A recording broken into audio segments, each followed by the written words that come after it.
നമസ്കാരം,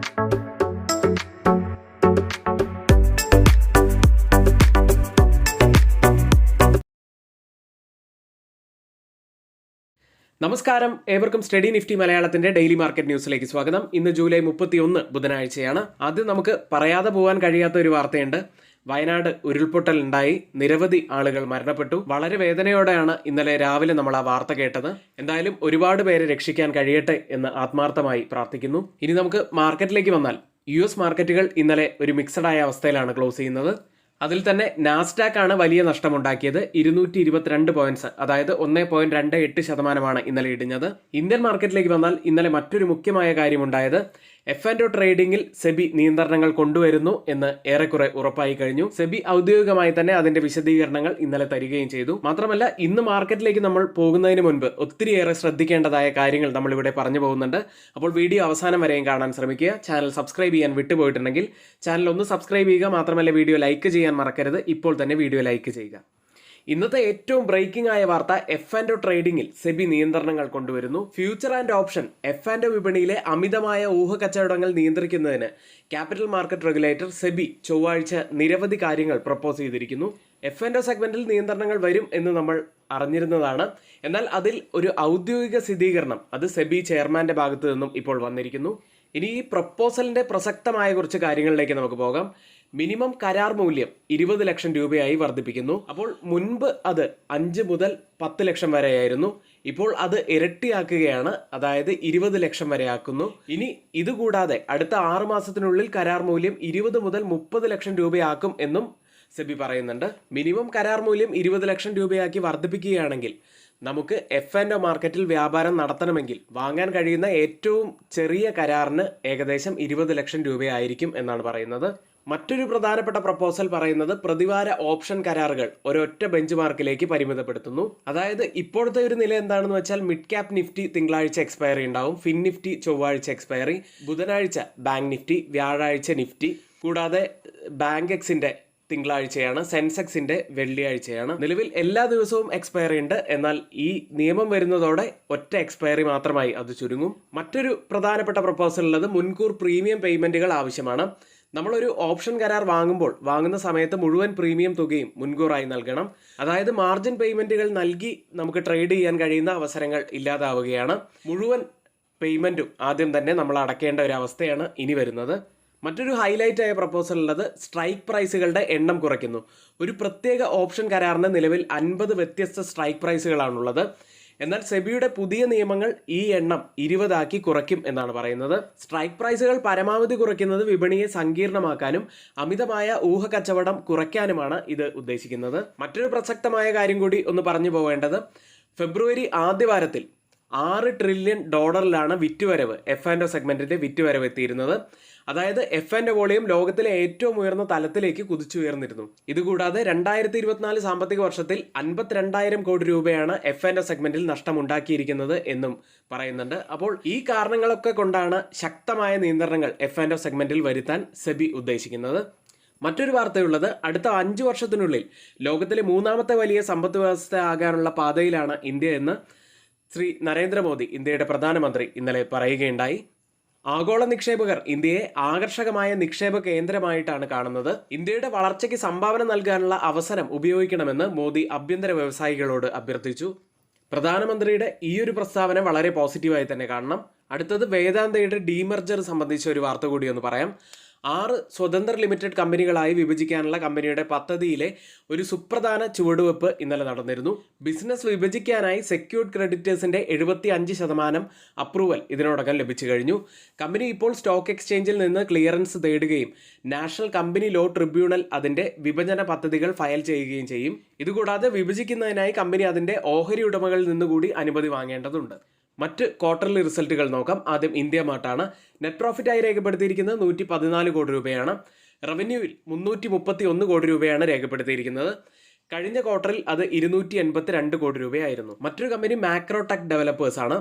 net പ്രോഫിറ്റായി 166% വർധനവാണ് company ഈ ക്വാർട്ടറിൽ രേഖപ്പെടുത്തിയിരിക്കുന്നത്. 476 കോടി രൂപയിലാണ് ഇപ്പോൾ നെറ്റ് പ്രോഫിറ്റ് ഉള്ളത്.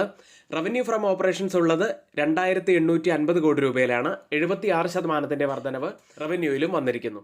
അടുത്തത് ടൊറന്റ് പവർ ആണ്. നെറ്റ് പ്രോഫിറ്റിൽ 88% വർധനവാണ് ഇയർ ഓൺ ഇയറിൽ രേഖപ്പെടുത്തിയിരിക്കുന്നത്. റവന്യൂ ഫ്രം ഓപ്പറേഷൻസിൽ 23.3% വർധനവും രേഖപ്പെടുത്തിയിരിക്കുന്നു. അടുത്തത് ഗെയിലിൻ്റെ Q1 റിസൾട്ടാണ്. നെറ്റ് പ്രോഫിറ്റായി രേഖപ്പെടുത്തിയിരിക്കുന്നത് 93% വർധനവാണ്. 2723 കോടി രൂപയിലാണ് ഇപ്പോൾ നെറ്റ് പ്രോഫിറ്റ് ഉള്ളത്. റവന്യൂ ഫ്രം ഓപ്പറേഷൻസിൽ 5% വർധനവാണ് വന്നിരിക്കുന്നത്. അടുത്തത് വരുൺ ബിവറേജസ് ആണ്. നെറ്റ് പ്രോഫിറ്റായി രേഖപ്പെടുത്തിയിരിക്കുന്നത് 1253 കോടി രൂപയാണ്. ഇയർ ഓൺ ഇയറുമായി കമ്പയർ ചെയ്യുമ്പോൾ 26% വർധനവാണ് രേഖപ്പെടുത്തിയത്. റവന്യൂ ഫ്രം ഓപ്പറേഷൻസിൽ 29% വർധനവും വന്നിരിക്കുന്നു. മറ്റ് ഒരു സ്റ്റോക്ക് ന്യൂസ് നോക്കാം. ഇൻഫോസിസ് ആണ്. ഇൻഫോസിസ് ഒരു ഡാനിഷ് ഇൻഫ്രാസ്ട്രക്ചർ പ്രൊവൈഡറായ TDC നെറ്റുമായി സഹകരിക്കുന്നു. ഇൻഫോസിസ് TDC നെറ്റിന്റെ IT ഇൻഫ്രാസ്ട്രക്ചർ നവീകരിക്കുകയും ഉപഭോക്തൃ അനുഭവം മെച്ചപ്പെടുത്തുകയും സേവന ചെലവ് കുറയ്ക്കുകയും ചെയ്യും എന്നാണ് പറയുന്നത്. റിസൾട്ട് വരുന്ന പ്രധാനപ്പെട്ട കുറച്ച് കമ്പനികളുടെ പേര് മാത്രം ഒന്ന് പറഞ്ഞു പോകാം. ബാക്കിയുള്ള റിസൾട്ടുകളെല്ലാം നമ്മളിവിടെ സ്ക്രീനിൽ കൊടുക്കുന്നുണ്ട്. അദാനി പവറിന്റെ റിസൾട്ട് ഇന്നാണ്. Ambuja Cements, Asahi India Glass, Bank of Baroda, BHEL, Black Rose Industries, Coal India, Deepak Fertilisers, Godrej Properties, Indian Metals and Ferro, JBM Auto, Jain Irrigation, Maruti Suzuki, Mankind Pharma, Nilkamal, Prestige Estates, Puravankara, Sonata Software, Tata Investment, Tata Steel, Thomson Cook എന്നിവയുടെ റിസൾട്ടുകളാണ് വരുന്നത്. ഇനി ഇന്ന് F&O സെഗ്മെന്റിൽ ബാനായ stock India cements ആണ്. മറ്റൊരു കാര്യമുള്ളത്, ഇന്നലെ നമുക്ക് ലൈവ് സെഷൻ ഉണ്ടായിരുന്നില്ല. കാരണം സാർക്ക് ചില ഹെൽത്ത് ഇഷ്യൂസ് കാരണമാണ് ഇന്നലെ ഉണ്ടാവാതിരുന്നത്. അപ്പോൾ ഒത്തിരിയേറെ സ്റ്റുഡൻസിന് ഇന്നലെ ബുദ്ധിമുട്ടുണ്ടായിട്ടുണ്ടാവും എന്നറിയാം. അപ്പോൾ എല്ലാവർക്കും നമ്മുടെ എഡ്യൂക്കേഷണൽ വ്യൂസ് ലഭിക്കണമെന്നുണ്ടെങ്കിൽ സ്റ്റുഡൻസിന് നമ്മുടെ ടെലഗ്രാം ഗ്രൂപ്പിൽ ജോയിൻ ചെയ്യാവുന്നതാണ്. തൊട്ടുമുകളിൽ ഇവിടെ കൊടുത്ത വാട്സാപ്പ് നമ്പറിൽ ഞങ്ങൾക്ക് മെസ്സേജ് അയച്ച് ഞങ്ങളുടെ ടെലഗ്രാം ഗ്രൂപ്പിൽ ജോയിൻ ചെയ്യാവുന്നതാണ്. ഇന്നലത്തെ മാർക്കറ്റ് ഹൈലൈറ്റ്സിലേക്ക്. സ്മോൾ ക്യാപ് മിഡ് ക്യാപ് ഇൻഡെക്സുകൾ വീണ്ടും ഉയർന്നു. നിഫ്റ്റിയും സെൻസെക്സും ചെറിയ നേട്ടത്തിൽ ഇന്നലെ ക്ലോസ് ചെയ്തു. Tata Motors, HDFC Bank, NTPC എന്നിവ ടോപ്പ് ഗെയിനേഴ്സായി മാറി. US ഫെഡ് മീറ്റിംഗും ബാങ്ക് ഓഫ് ഇംഗ്ലണ്ട് മീറ്റിംഗിനും മുന്നോടിയായി മാർക്കറ്റുകൾ ചെറിയ പോസിറ്റിവിറ്റിയിലാണ് ക്ലോസ് ചെയ്തത്. സെക്ടറുകളിൽ Nifty auto, consumer durables, oil and gas എന്നിവ നേട്ടമുണ്ടാക്കി. സിപ്ലയും സൺഫാർമയും ഇടിഞ്ഞതോടെ ഫാർമ സെക്ടർ ഇടിഞ്ഞു. സുസ്ലോൺ എനർജി തുടർച്ചയായ 7ാമത്തെ ദിവസവും പോസിറ്റീവിൽ ക്ലോസ് ചെയ്തു. റിസൾട്ടുകൾക്ക് ശേഷം ഗ്രാനുൾസ് 4% ഉയർന്നു. നിഫ്റ്റിയിലേക്ക് ഹയർ ലെവലിൽ ഇന്നലെയും ഒരു പ്രോഫിറ്റ് ബുക്കിംഗ് കാണാൻ സാധിച്ചു. 24,971 എന്ന ഹൈ ടച്ച് ചെയ്തതിന് ശേഷം അവിടെ സസ്റ്റെയിൻ ചെയ്യാൻ കഴിയാതെ നിഫ്റ്റി ഇടിയുന്ന ഒരു കാഴ്ച കണ്ടു. ഒടുവിൽ ക്ലോസ് ചെയ്യുന്നത് 24,857 21 പോയിന്റ്സ് മാത്രം ഉയർന്നാണ്. Hourly momentum indicator negative crossover കാണിക്കുന്നത് ചെറിയ വീക്ക്നെസ്സിൻ്റെയൊക്കെ സൂചനകൾ തന്നെയാണ്. എന്നിരുന്നാലും നിഫ്റ്റി പൊതുവിൽ ശക്തം തന്നെയാണ് എന്ന് വിലയിരുത്തണം. കാരണം കീ മൂവിംഗ് ആവറേജുകൾക്കെല്ലാം മുകളിലായിട്ടാണ് ഇപ്പോഴും ട്രേഡ് ചെയ്യുന്നത്. അടുത്തതായി ഡേ ക്യാൻഡിലാണ്. വലിയ അപ്പർ വിക്കോട് കൂടിയ ഒരു ഡോജി ക്യാൻഡിലിന് സമാനമായ ക്യാൻഡിലാണ് ഡെയിലി ചാർട്ടിൽ ഫോം ആയിരിക്കുന്നത്. ഒരു ഇൻസൈഡർ ബാർ ക്യാൻഡിലാണ് ഇന്നലെ ഫോം ആയിരിക്കുന്നത് എന്നത് കൂടി ഒന്ന് ശ്രദ്ധിക്കുക. അടുത്തതായി മാക്സിമം ഓപ്പൺ ഇൻട്രസ്റ്റ് രേഖപ്പെടുത്തിയ കോൾ സൈഡിലെയും പുട്ട് സൈഡിലെയും സ്ട്രൈക്കുകൾ. ആദ്യം കോൾ സൈഡിൽ 25,500 കൂടുതൽ ഓപ്പൺ ഇൻട്രസ്റ്റ് രേഖപ്പെടുത്തിയിരിക്കുന്ന ആദ്യത്തെ സ്ട്രൈക്ക് ഉള്ളത്. അതിനുശേഷം 25,000 സ്ട്രൈക്കും അതിനുശേഷം 25,200 സ്ട്രൈക്കിലുമാണ്. പുട്ട് സൈഡിൽ കൂടുതൽ ഓപ്പൺ ഇൻട്രസ്റ്റ് രേഖപ്പെടുത്തിയിരിക്കുന്ന ആദ്യത്തെ സ്ട്രൈക്ക് 24,500 അതിനുശേഷം 24,000 സ്ട്രൈക്കും അതിനുശേഷം 24,400 സ്ട്രൈക്കിലുമാണ്. അപ്പോൾ വീക്ക്ലി ഓപ്പൺ ഇൻട്രസ്റ്റ് ഡാറ്റ പ്രകാരം ഇപ്പോഴും ഒരു റെസിസ്റ്റൻസിന് സാധ്യതയുള്ളത് 25,000 തന്നെയാണ്. സപ്പോർട്ട് ആവാൻ സാധ്യതയുള്ളത് 24,500. അടുത്തതായി change in open interest data പ്രകാരം കോൾ സൈഡിലും പുട്ട് സൈഡിലും വന്ന വ്യത്യാസങ്ങൾ പരിശോധിക്കാം. ആദ്യം ATM സ്ട്രൈക്കായ 24,850 67% വർധനവാണ് പുട്ട് സൈഡിൽ കാണുന്നത്. ലോങ് ബിൽഡപ്പാണ്. എന്നാൽ കോൾ സൈഡിൽ 10% ഇടിവാണുള്ളത്. അതായത് ഒരു ഷോർട്ട് കവറിംഗ് ആണ് കോൾ സൈഡിൽ നടക്കുന്നത്. 24,800 സ്ട്രൈക്കിൽ 18% വർധനവ് പുട്ട് സൈഡിൽ ലോങ് ബിൽഡപ്പ്. എന്നാൽ 14% ഇടിവാണ് കോൾ സൈഡിലുള്ളത്. ഷോർട്ട് കവറിംഗ് തന്നെയാണ് ആ സ്ട്രൈക്കിലുള്ളത്. അടുത്തതായി 24,900 സ്ട്രൈക്കിൽ 86% വർധനവ് പുട്ട് സൈഡിൽ ലോങ് ബിൽഡപ്പ്. 38% വർധനവാണ് കോൾ സൈഡിലുള്ളത്. ആ സ്ട്രൈക്കിൽ മാത്രമാണ് ഒരു ഷോർട്ട് ബിൽഡപ്പ് കാണാൻ സാധിക്കുന്നത്. ഈ ഡാറ്റ സൂചിപ്പിക്കുന്നത് മാർക്കറ്റിനെ മുകളിലേക്ക് കൊണ്ടുപോകാൻ കഴിവുള്ള പുട്ട് സെല്ലേഴ്സ് നല്ല സ്ട്രോങ് ആയി നിൽക്കുന്നു എന്ന് തന്നെയാണ്. പ്രധാനപ്പെട്ട ലെവലുകൾ നോക്കിക്കഴിഞ്ഞാൽ 25,000 തന്നെയാണ് അപ്സൈഡിൽ ഒരു ക്രൂഷ്യൽ ആയിട്ടുള്ള ലെവലാവാൻ സാധ്യതയുള്ളത്. കാരണം ഇന്നലെയും അവിടെ നിന്നൊരു റിജക്ഷൻ നിഫ്റ്റിക്ക് സംഭവിച്ചു. ഡൗൺ സൈഡിൽ പ്രധാനപ്പെട്ടത് 24,600 മുതൽ 24,650 വരെയുള്ള ലെവലാണ്. ബാങ്ക് നിഫ്റ്റിയിലേക്ക്. ബാങ്ക് നിഫ്റ്റി ഇന്നലെ 93 പോയിന്റ്സ് ഉയർന്ന് 51,499 ക്ലോസ് ചെയ്യുന്നത്. 50-ഡേ EMAയ്ക്ക് മുകളിലായിട്ടാണ് ഇപ്പോൾ ട്രേഡ് ചെയ്യുന്നത് എന്നത് ഒരു പോസിറ്റിവിറ്റി ആയിട്ട് തന്നെ കണക്കാക്കണം. കഴിഞ്ഞ 5 ദിവസത്തെ പെർഫോമൻസ് നോക്കിക്കഴിഞ്ഞാൽ നിഫ്റ്റി ഏകദേശം 1.5% മുകളിൽ ഉയർന്നപ്പോൾ ബാങ്ക് നിഫ്റ്റി 0.40% ഇടിയുകയാണ് ചെയ്തത്. അപ്പോൾ പൊതുവിൽ ബാങ്ക് നിഫ്റ്റി തന്നെയാണ് വീക്ക് എന്ന് ഇതിലൂടെ കാണാനും സാധിക്കും. ഇനി ബാങ്ക് നിഫ്റ്റി സ്ട്രെങ്ത് ആർജിച്ചു കഴിഞ്ഞാൽ നിഫ്റ്റി ഓട്ടോമാറ്റിക്കായിട്ട് തന്നെ ഉയരാനുള്ള ഒരു സാധ്യതയുമുണ്ട്. മാക്സിമം ഓപ്പൺ ഇൻട്രസ്റ്റ് രേഖപ്പെടുത്തിയ കോൾ സൈഡിലെയും പുട്ട് സൈഡിലെയും സ്ട്രൈക്കുകളിലേക്ക് ആദ്യം 53,000 കൂടുതൽ ഓപ്പൺ ഇൻട്രസ്റ്റ് റൈറ്റ് ചെയ്തിരിക്കുന്ന ആദ്യത്തെ സ്ട്രൈക്ക് ഉള്ളത്. അതിനുശേഷം 52,000 സ്ട്രൈക്കും അതിനുശേഷം 52,500 സ്ട്രൈക്കിലുമാണ്. പുട്ട് സൈഡിൽ കൂടുതൽ ഓപ്പൺ ഇൻട്രസ്റ്റ് രേഖപ്പെടുത്തിയിരിക്കുന്ന ആദ്യത്തെ സ്ട്രൈക്ക് 50,000 ആണ്. അതിനുശേഷം 51,000 സ്ട്രൈക്കും അതിനുശേഷം 51,500 സ്ട്രൈക്കിലുമാണ്. ഓപ്പൺ ഇൻട്രസ്റ്റ് ഡാറ്റ പ്രകാരം ഒരു റെസിസ്റ്റൻസ് ആവാൻ സാധ്യതയുള്ളത് 52,000ഉം സപ്പോർട്ട് ആവാൻ സാധ്യതയുള്ളത് 51,000ഉമാണ്. ഇന്ത്യ വിക്സ് ഇന്നലെ 12.88 എന്ന നിലയിലാണ് ക്ലോസ് ചെയ്യുന്നത്. 0.50% ഇടിഞ്ഞാണ് ഇന്നലെ ക്ലോസ് ചെയ്യുന്നത്. ഗ്ലോബൽ മാർക്കറ്റ് സെഗ്മെന്റിൽ ആദ്യം FIDA ആക്ടിവിറ്റിയാണ്. FIS 5,598 കോടി രൂപയ്ക്കാണ് ഇന്നലെ സെല്ല് ചെയ്ത്. DIs ആവട്ടെ 5,565 കോടി രൂപയ്ക്ക് ബൈ ചെയ്തു. ഈ കഴിഞ്ഞ 6 ട്രേഡിംഗ് ദിവസങ്ങളിൽ ഒറ്റ ദിവസം മാത്രമാണ് FIS ബൈയിങ് മോഡിലേക്ക് തിരിച്ചു വന്നത്. ഈ കഴിഞ്ഞ 6 ദിവസം കൊണ്ട് അവർ സെല്ല് ചെയ്തത് 16,236 കോടി രൂപയ്ക്കാണ്. US മാർക്കറ്റിലേക്ക് S&P 500ഉം നാസ്ഡാക്കും ചൊവ്വാഴ്ച താഴ്ന്ന നിലയിലാണ് ക്ലോസ് ചെയ്തത്. മെഗാ ക്യാപ് സ്റ്റോക്കുകളിലും ചിപ്പ് സ്റ്റോക്കുകളിലും ഇടിവ് കണ്ടതാണ് ഈ ഒരു ഇടിവിന് കാരണമായത്. സ്റ്റോക്കുകളിൽ റിസൾട്ടുകൾക്ക് മുൻപ് മൈക്രോസോഫ്റ്റ് 0.89% ഇടിഞ്ഞു. റിസൾട്ട് വന്നതിന് ശേഷം ആഫ്റ്റർ ട്രേഡിംഗ് ഹവറിൽ ഏകദേശം 5% അടുത്ത് ഇടിയുകയും ചെയ്തു. എൻവിദിയ 7% ഇന്നലെ ഇടിഞ്ഞത്. ഫിലാദാൽഫിയ സെമി കണ്ടക്ടർ ഇൻഡെക്സ് 3.88% ഇടിഞ്ഞു. അവിടെ ഇന്നലെ നേട്ടമുണ്ടാക്കിയത് സ്മോൾ ക്യാപ് റസൽ 2000 തന്നെയായിരുന്നു. 0.35% ഉയർന്നു. സ്മോൾ ക്യാപ് സെഗ്മെന്റിലെ ഒരു ബൈയിങ് മെഗാ ക്യാപ് സ്റ്റോക്കുകളിൽ നിന്നും സ്മോൾ ക്യാപ് സെഗ്മെന്റിലേക്കുള്ള ഒരു ഷിഫ്റ്റ് കൂടിയാണ് സൂചിപ്പിക്കുന്നത്. ഇന്നലെ സെക്ടറുകൾ തിരിച്ചുള്ള കണക്ക് പരിശോധിച്ചു കഴിഞ്ഞാൽ S&P 500ലെ ഫിനാൻഷ്യൽ സെക്ടർ തന്നെയാണ് നല്ല പെർഫോമൻസ് കാഴ്ചവെച്ചത്. എനർജി സെഗ്മെന്റും നേട്ടമുണ്ടാക്കി 1.54% ഉയർന്നു.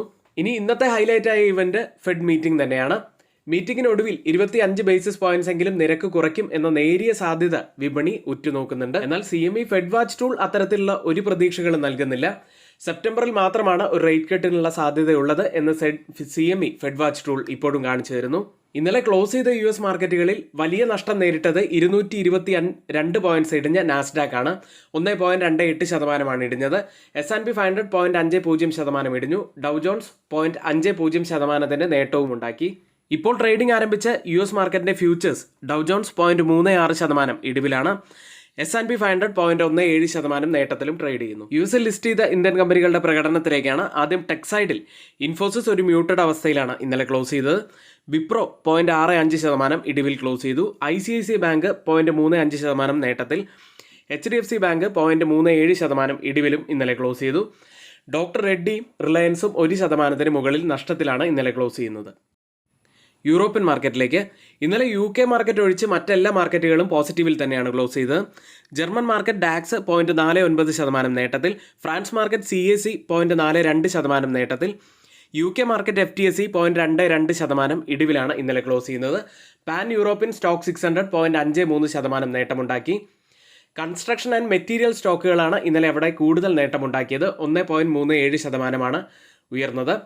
ഇടിഞ്ഞത് മൈനിങ് സ്റ്റോക്കുകളായിരുന്നു. 1.22% ഇടിഞ്ഞു. ഇപ്പോൾ ട്രേഡിംഗ് നടക്കുന്ന യൂറോപ്യൻ മാർക്കറ്റിന്റെ ഫ്യൂച്ചേഴ്സ് പോസിറ്റീവിലാണ്. ഡാക്സ് 0.10% നേട്ടത്തിൽ. CAC 0.15% നേട്ടത്തിൽ.